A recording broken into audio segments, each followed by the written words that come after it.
मारा मारा हमारा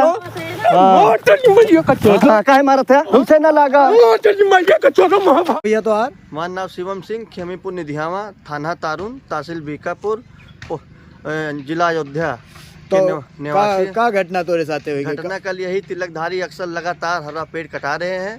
कल हम घटना पे यहाँ पे रोकने गए। कहाँ के निवासी हो? हम खेमीपुर निधियावा के निवासी हैं। नहीं, विपक्षी खेमीपुर निधियावा के ही पड़ोसी हैं। हाँ तो ये लगातार हरा पेड़ कटवा रहे हैं, आम, महुए का, शीशम का, नीम का। हाँ। तो हम लगातार कहते इनका विरोध कर रहे थे।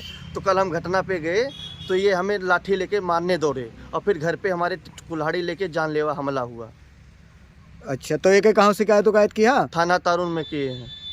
तो का भाई कुछ सुनवाई है? अभी तक न कोनो हमारे दर्ज है, रिपोर्ट कोनो दर्ज है, न कोनो सुनवाई है, न कोनो फोन है।